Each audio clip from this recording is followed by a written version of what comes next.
नमस्कार दोस्तों, आप देख रहे हैं HW न्यूज और मेरा नाम है सुमकर।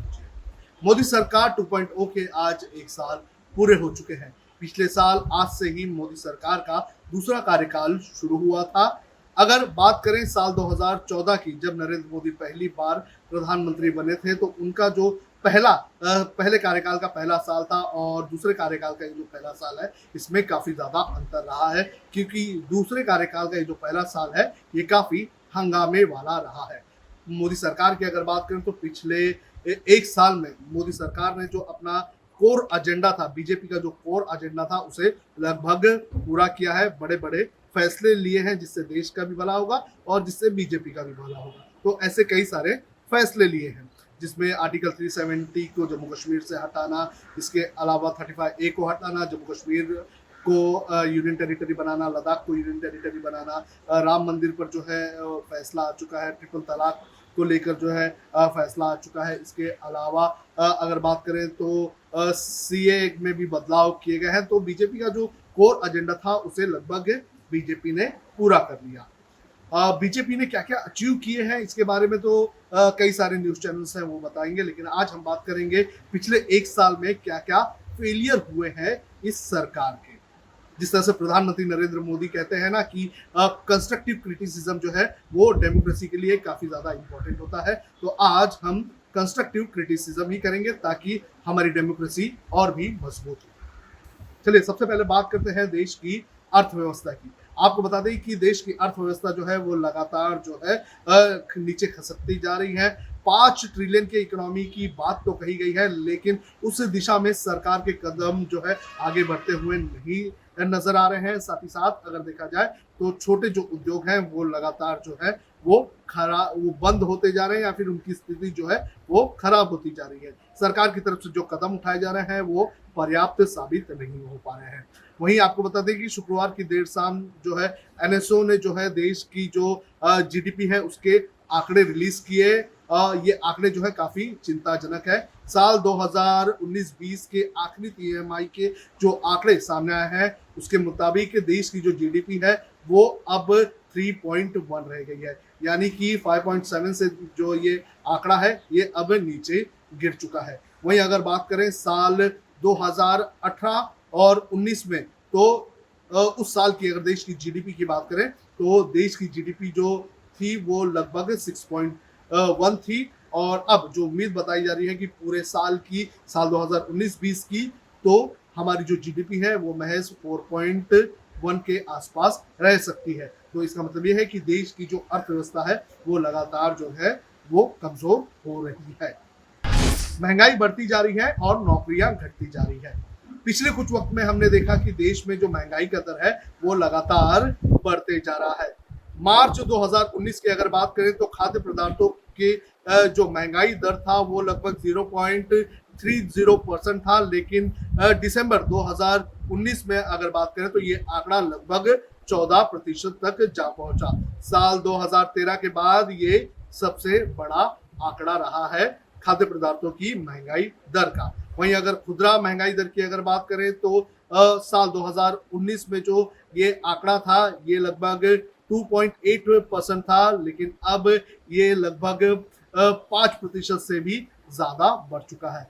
तो महंगाई दर लगातार देश में बढ़ता जा रहा है। तो ये भी एक खतरे की घंटी है और ये एक तरह का फेलियर है। साथ ही साथ अगर बात करें तो देश में जो बेरोजगार युवक हैं उनकी संख्या लगातार बढ़ती जा रही है। हालांकि कोरोना में तो इस आग में तेल डालने का काम किया है और देश में जो इस वक्त अगर सीएमआई के रिपोर्ट के मुताबिक अगर देखा जाए तो कोरोना वायरस के ही चलते लगभग 12 करोड़ के आसपास जो युवा हैं उनकी नौकरी जा चुकी है। हालांकि राहत की बात यह भी है कि जब धीरे धीरे जो है पाबंदियां हटी है तो लगभग 2 से 2.5 करोड़ लोगों को नौकरी भी मिली है। हम उम्मीद करते हैं कि जल्द से जल्द जो है लोगों को जो है नौकरियां मिलेगी। तो नौकरियां कम होना ये भी सरकार का एक बहुत बड़ा फेलियर रहा है। अब बात करते हैं हेल्थ सेक्टर की।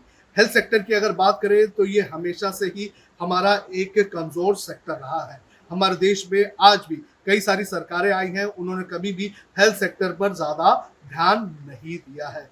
हमारी अगर जीडीपी की बात करें तो जीडीपी का 2% से कम का हिस्सा जो है हम हेल्थ के लिए जो है इस्तेमाल करते हैं। वहीं अगर अमेरिका की बात करें तो अमेरिका जैसा देश अपनी जीडीपी का 8% से भी ज़्यादा, और जर्मनी की अगर बात करें तो 9% से भी ज़्यादा अपने जीडीपी का जो पैसा है वो जो है हेल्थ सेक्टर में लगाता है। अगर दुनिया की बात करें तो दुनिया में लगभग 191 देशों की अगर बात करें तो हेल्थ सेक्टर को लेकर अगर बात करें तो भारत जो है 184th रैंक पर आता है। यानी कि हम हेल्थ सेक्टर में काफ़ी ज़्यादा पीछे रहे हैं। पिछले कुछ वक्त में भी काफ़ी ज़्यादा बदलाव नहीं हुए हैं। अब ये उम्मीद जताई जा रही है कि कोरोना वायरस के बाद जो है अब दुनिया के सभी देशों के जो है नज़रिया जो है हेल्थ के लिए वो बदलेगा, और दुनिया के सभी देश जो हैं वो अब हेल्थ में ज़्यादा इन्वेस्ट करेंगे। तो हम उम्मीद करते हैं कि हमारी सरकार भी जो है वो अब हेल्थ पर ज़्यादा ध्यान देगी। नहीं तो हमने देखा है कि हमारे हॉस्पिटल्स की किस तरह से हालत है, हमारे पेशेंट्स की किस तरह से हालत है। हम हॉस्पिटल में जाते हैं तो वहाँ पर साफ सफाई नहीं होती है। तो एक तरह से जो हमारा हेल्थ सेक्टर है वो एक तरह से चरमराया हुआ है। तो हम उम्मीद करते हैं कि हमारी सरकार जो है कहीं ना कहीं हेल्थ सेक्टर में बदलाव करने की कोशिश करेगी। हालांकि प्रधानमंत्री नरेंद्र मोदी की सरकार की तरफ से दिसंबर 2019 में एक बड़ा फैसला लिया गया था, जब आयुष्मान भारत योजना का ऐलान किया गया था। इसमें लगभग देश के 10 करोड़ परिवार या फिर यूं कहें 50 करोड़ लोगों को जो है 5 लाख रुपए तक का जो है हेल्थ बीमा मिलेगा। तो ये एक बहुत बड़ा फैसला भी लिया गया है, लेकिन और भी कई सारे बदलाव करने की जरूरत है, और हम उम्मीद करते हैं कि सरकार बदलाव करेगी। प्रेस की आज़ादी पर रोक। आपको बता दें कि पिछले कुछ वक्त में हमने देखा है कि हमारे देश में प्रेस की आज़ादी पर रोक लगाने की कोशिश की गई है। तो ये भी सरकार का कहीं ना कहीं एक तरह से फेलियर रहा है। अगर विश्व लेवल की अगर बात करें तो भारत की रैंकिंग जो है फ्रीडम ऑफ प्रेस को लेकर वो भी घटती गई है। इस वक्त की अगर बात करें तो भारत की रैंकिंग है वो है 142, लेकिन साल 2019 में भारत की रैंकिंग थी 140, और साल 2018 में भारत की रैंकिंग थी 138। तो लगातार फ्रीडम ऑफ प्रेस की अगर बात करें तो हमारा देश जो है वो पीछे जाता हुआ नजर आ रहा है। कई सारे हमने मामले देखे हैं कि प्रेस को रोकने की कोशिश भी की गई है, और प्रेस पर जो है कई तरह के आरोप भी लगाए गए हैं, और प्रेस को दबाने की कोशिश भी की गई है। तो प्रेस को लेकर कहीं ना कहीं सरकार जो है उसकी आज़ादी रोकने का जो है सरकार पर आरोप लगता रहा है। धार्मिक असहिष्णुता बढ़ी है देश में, यानी कि देश की जो सेकुलर छवि है उसे कमजोर करने की कोशिश भी की गई है, और सरकार पर यह बड़ा आरोप भी लगता रहा है।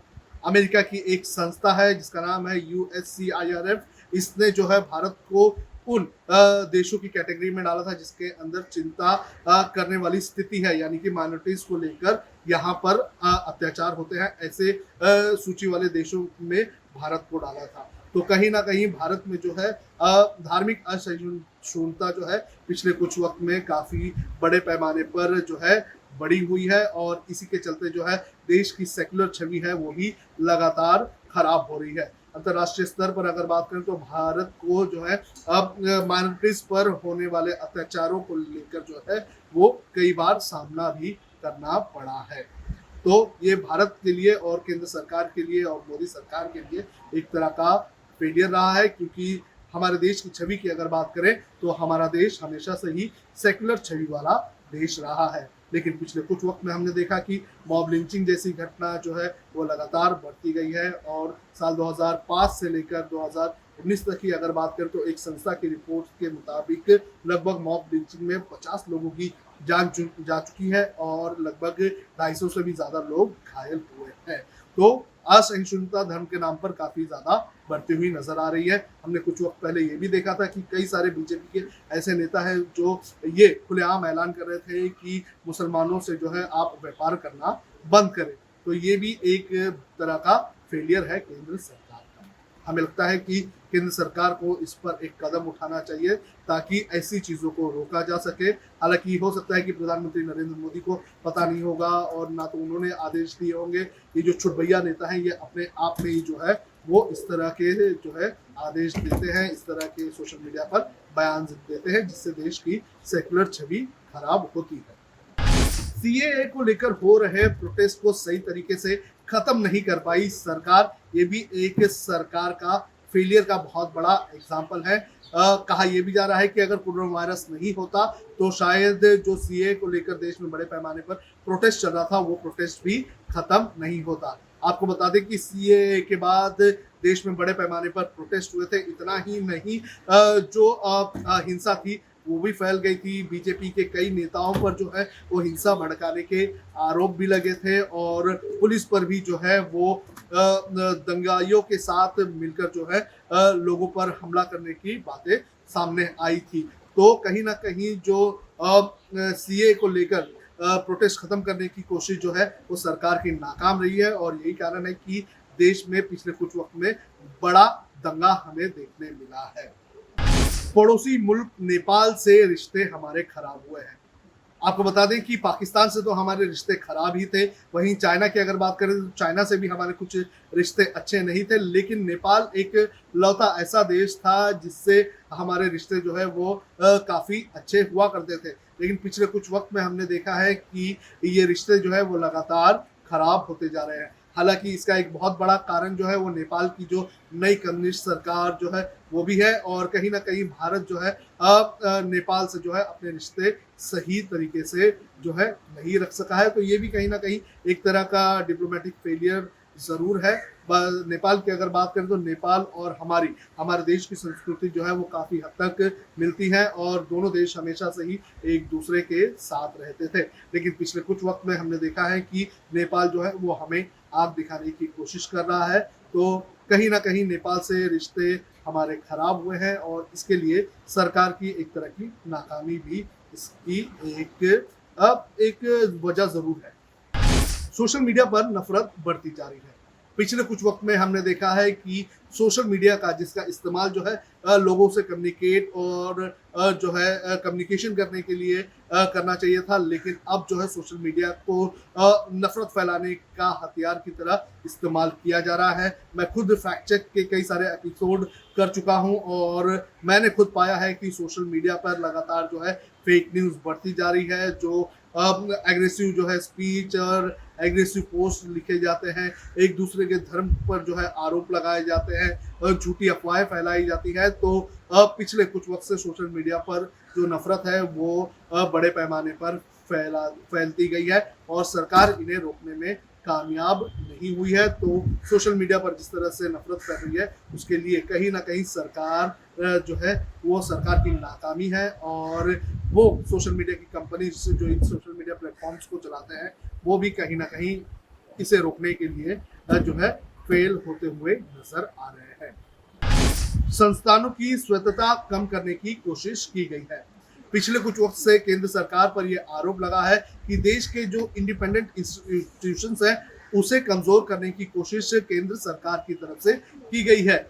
कई वक्त में यह हमने देखा है कि केंद्र सरकार पर आरोप लगे कि चाहे वो सीबीआई हो या फिर सीएजी हो या फिर आरबीआई हो, तो कहीं ना कहीं इनके जो इंडिपेंडेंट से इसे कम करने की कोशिश की है। तो पिछले कुछ वक्त में हमने देखा है कि सरकार पर यह आरोप भी बड़े पैमाने पर लगता रहा है। तो ये थी सरकार की कुछ फेलियर जो हमने आपको बताया। एक कंस्ट्रक्टिव क्रिटिसिज्म के जरिए हमने ये बताने की कोशिश की है ताकि इन सभी चीज़ों पर सरकार का ध्यान जाए और सरकार जो है इन सभी चीज़ों को जो है वो दरकिनार करे और देश को जो है प्रगति की ओर आगे लेकर जाए। क्योंकि इस वक्त अगर देखा जाए तो देश का मजदूर, मिडिल वर्ग, देश के गरीब जो है वो लगातार परेशान हो रहे हैं। वहीं अगर बिजनेसमैन की अगर बात करें तो उनकी भी कुछ स्थिति अच्छी नहीं है। तो सरकार को ज़रूरी है कि अपना जो आने वाला कार्यकाल है, अपना जो आने वाला वक्त है लगभग 4 साल का, उसमें जो है अब सभी जो वर्ग है उन्हें साथ में लेकर चलने की कोशिश करें। तो ये था हमारा एपिसोड प्रधानमंत्री नरेंद्र मोदी के दूसरे कार्यकाल के पहले साल को लेकर। हम उम्मीद करते हैं कि सरकार जो है इसे कंस्ट्रक्टिव तरीके से लेगी और देश के योगदान में इन सभी चीजों का इस्तेमाल किया जाए।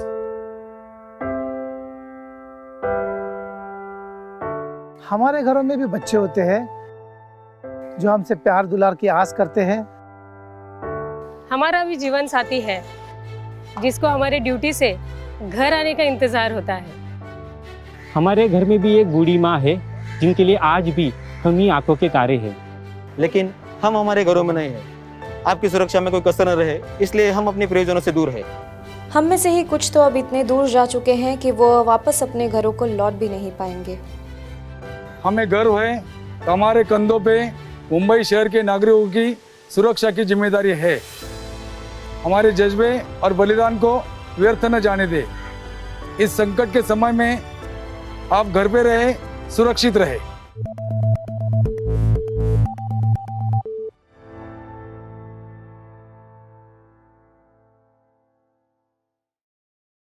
अब खबरें पाइए सबसे पहले हमारे मोबाइल न्यूज एप्लीकेशन पर।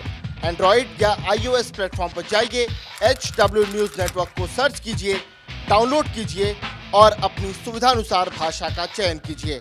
खबरों की भीड़ में अपने काम की खबर पाते रहिए।